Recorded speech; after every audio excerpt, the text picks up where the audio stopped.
We move now to the biggest cloud hanging over NBA free agency still, whither Kevin Durant. Durant has asked the Nets to trade him. There's a report in the New York Post today that the Nets are open to keeping Durant, though Durant appears to have no interest in staying there. Wilbon, where do you think Durant is most likely to end up and when? Tony, I told you this on your podcast yesterday. I would not be entirely shocked if Kevin Durant stayed in Brooklyn. I wouldn't. Because I think it's going to be so difficult to get a trade that's going to make him happy. Not that they have to run it past him, because he doesn't have a no-trade clause in his contract. But if we're just talking about the new destination, saying we don't want to have this, even though we got him for 4 years, we want his best for that time. Kevin Durant's going to be 34 years old. I'm not even sure that you want to give up 5 first-round draft picks plus an all-star plus another player, a frontline player, to have a guy who's going to be 34, and maybe you get 3 great years. Maybe because Kevin Durant is so unique physically as well, you get 4 great years. But still, I could see him in Brooklyn. I don't know where, because they don't know where. Durant doesn't know where. The teams don't know where. All the teams that want him, and every indication, as I know from people I've talked to, half the teams, if not more, have made inquiries, okay? So nobody knows where he's going to be. And the deal's going to be so convoluted, Tony, that leads, if there is one, to wherever he lands, that we can't sit here right now with a crystal ball and see that. He has said Miami and Phoenix. I'd like one of those more than the others, but who the hell knows? Okay, so we're in the first week in July.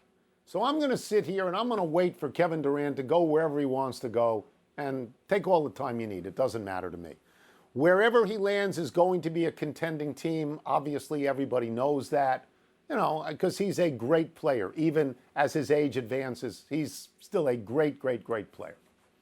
What stands out to me about all of this is that Kevin Durant finally decided, I can't play with Kyrie Irving anymore. I don't want anything to do with him anymore. Kevin Durant, whatever his flaws are, it's always seemed to me that he likes to play basketball.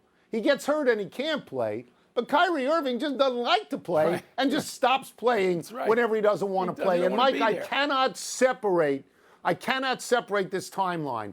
The day after Kyrie Irving said, I'm opting in, Kevin Durant said, I'm opting out. The day after. To me, 2 and 2 equals 4.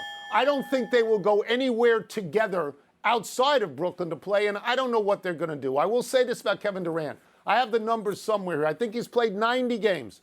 In the last 3 years, he's played 90 games out of a possible 226 in Brooklyn. And if he gets hurt again at his age, that could be the beginning of the end.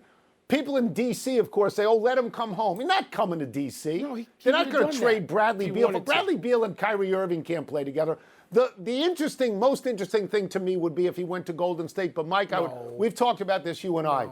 He left that team and those players for a reason. Yeah. I don't think he's going back there. Tony, but again, it's the first week in July. Tony, do what you want. If I'm the Warriors, I'm not blowing up what I've got. I just won a championship without him. I don't need to blow up what I've got to get a 34-year-old dude back. As great as Kevin Durant is.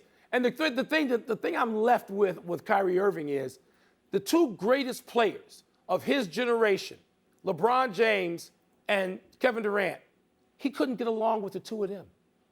He couldn't get along with the 2 of them. He can't play with them. And they basically ultimately said, oh, no, enough of this dude. So all the people who want to praise Kyrie because of his handles, you can't be with him. He's toxic. Wake up. Thanks for watching ESPN on YouTube. For live streaming sports and premium content, subscribe to ESPN+.